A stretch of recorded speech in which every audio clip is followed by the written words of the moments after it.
Hello po mga kapraps. Dito tayo ngayon sa isang property na for sale sa bayan po ng Kalawan, Laguna. Ito po ay matatagpuan natin sa Barangay Limaw. Itong kinaroroonan ko ngayon mga kapraps na property. So yan lang po ang Barangay Road mga kapraps. Bali, ayan, patuloy pong ongoing po ang pagsemento niyan ng kalsada niyan. Kasi yung nakikita yung tubo na yan, yan po yung tubo ng hydropower plant dito sa Kalawan. Sa doon mga kapraps, simentado na yan ang Barangay Road na yan. Mamaya pupuntahan natin yung Barangay Road, simentado na po yan.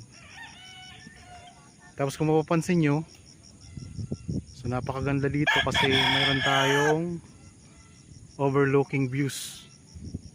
Ayan o, may mountain views sa harap ng property, tapos mayroong resort tayo nakaharap. Ayan po, tanaw natin dito ang bayan ng San Pablo. San Pablo po yan mga kapraps. Ayan, i-zoom ko lang ha. Ayan, bayan po yan ng San Pablo. Ang sukat ng property na ito ay 1.9 hectares titled. Sa ngayon po ay meron ditong nagre-rent, nirerentahan ito bilang isang nag-aalaga ng manok yung nagre-renta dito mga kapraps. Itong mga manok panabong. So malawak to mga kapraps kasi ang sukat nito ay 1.9 hectares. Tapos dito sa likurang bahagi ng property mayroong mga mountain views din tayong matatanaw. Tara, punta tayo doon sa bandang likuran.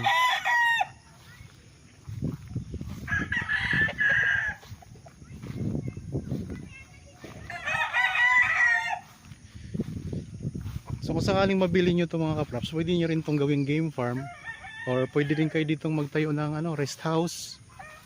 Pwedeng gawin nyo ring resort ito kasi maganda dito. Ang tubig dito sa Kalawan ay siya, maligamgam kasi may mga dito mga hot spring. Tapos dito banda mga kapraps, overlooking natin yung Laguna Lake. Ayun ang Laguna Lake, ang ganda. I-zoom lang natin konti. Yan. So overlooking ang Laguna Lake mga kapraps.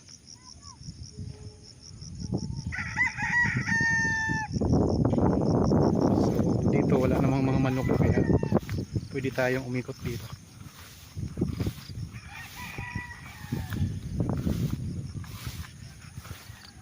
Ang boundary ng property ay hanggang doon po sa may kubo na yun na maliit. Tara, dito tayo sa ikot ko lang ang camera mga kapraps para makita nyo yung palibot ng property. Ayan ang mga mountain views.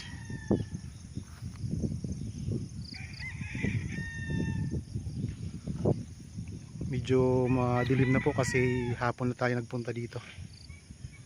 Pero kung makikita nyo mga kapraps, yan ang ganda ng view dito. Tanaw natin dito ang Mount Banahaw. Ayan ang Mount Banahaw mga kapraps, natatakpan lang ng mga puno. Mamaya pupunta tayo doon sa walang takip na puno para tanaw natin.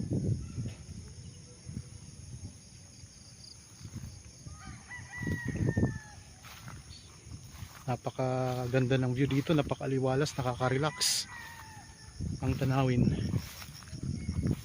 So yun yung boundary niya, yung hawan na yan.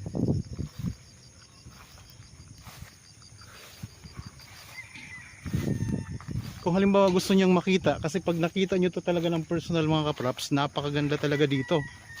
Ganda ng mga view dito pag nandito kayo mismo sa property. Tingnan nyo, ang ganda oh.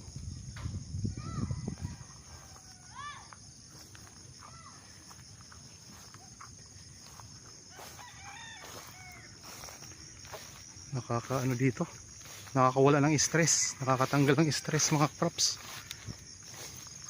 Dito muna tayo sa may boundary. Yan, itong mga hawa na to pinaka boundary mga kapraps. wala siyang masyadong tanim na mga puno.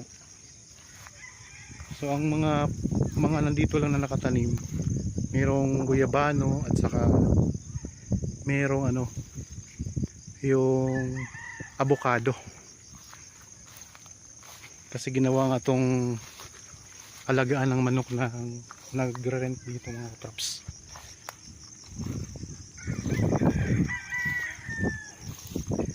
Medyo pa slope ang lupa. Pag ganun siya, banayad na banayad ang pag-slope.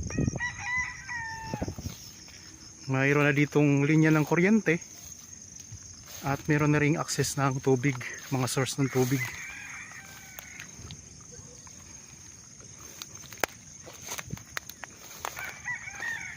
Tingnan mo yung mga kaprops sa spot na ito. Ganda oh. Ayun yung Mount Banahaw mga kaprops. Tanaw natin dito.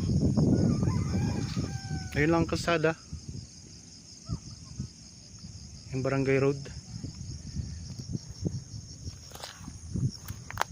Tapos hanggang dito ang boundary niya. Yung hawa na yan. Malinis na yan. Ang ganda no. Overlooking views. Tanaw ang Laguna de Bay at Mount Banahaw.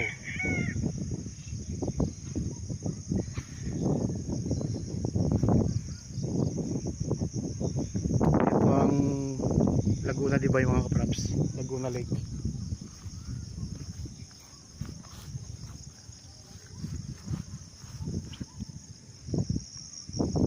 Dito tayo banda sa post na ito. Yan ang Laguna Lake mga kaprops.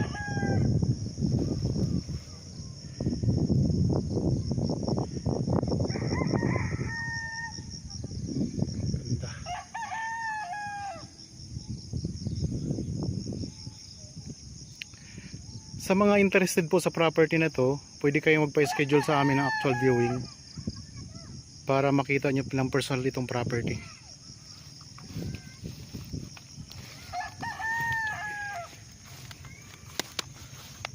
Konti.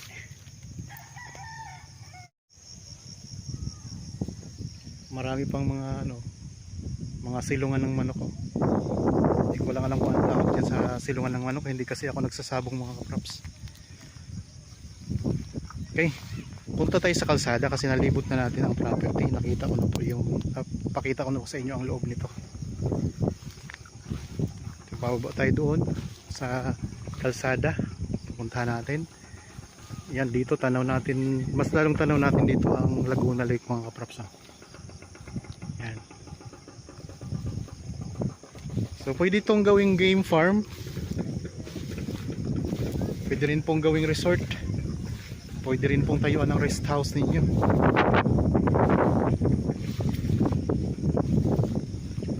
Hindi po ito kasamang mga manok mga kaprops na nandito sa property.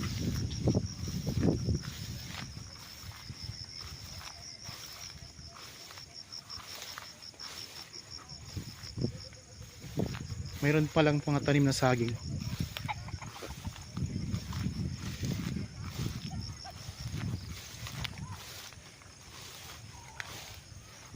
Kasi pakita ko na rin yung likodan uli. Ayan ang likodan mga kaprops. Ayan ang view natin sa likod ng property. Okay. Punta tayo dun sa baba na. So itong bahay na to, kasama pa po yan mga kaprops yung bahay na yan. Tapos yung lupa ay may mga tanim na rin yan na Carabao grass. Oh.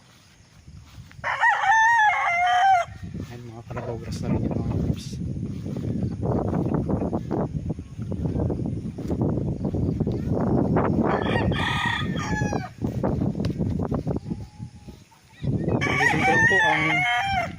Ulitin ko lang po ang buong sukat nito ay 1.9 hectares dito po sa bayan ng Kalawan, Laguna sa Barangay Limaw. Yan, itong bahay na to kasama pa po ito. Sako po ito ng property. May mga tanim dito na okra. Tapos dito mayroon pa tayong dito. Siguro dito nila nilalagay ang mga manok pag nagbitaw ng mga manok. Okay, baba na tayo sa kalsada mga kaprops. Dito mayroong tanim na langka sa harapan. Tapos may yung sa Bisaya iba.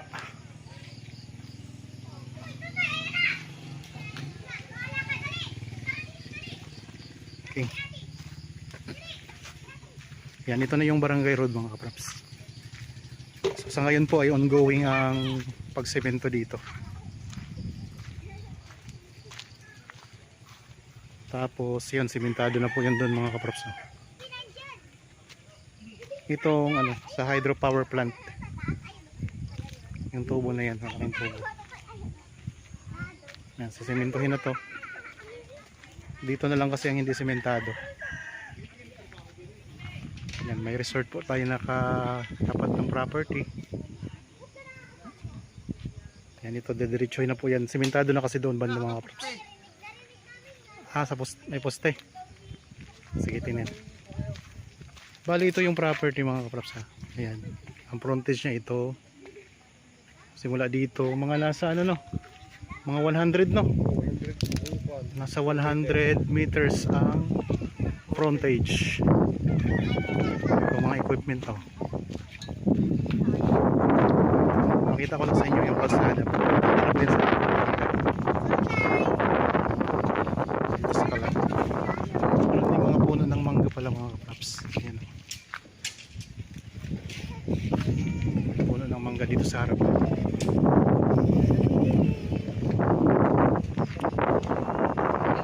Gusto ng kuryente.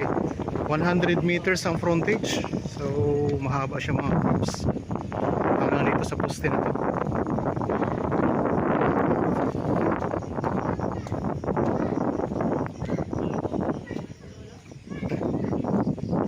Dito yung mga kapraps, ginagawang kalsada ngayon na sinesemento.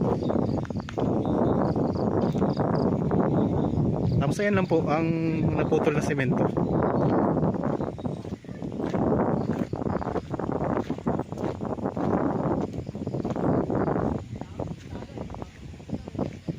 Okay mga kapraps, naipakita ko na po sa inyo yung property na ang ganda. Okay, para po sa mga bago pa lang sa aking channel at napadaan lang po dito sa aking channel, huwag po ninyong kalimutang mag-subscribe at pindutin na rin po ang notification bell para maging updated kayo sa mga bagong property na i-offer na. Maraming salamat po, lagi tayong mag-ingat at God bless po sa ating lahat mga kapraps.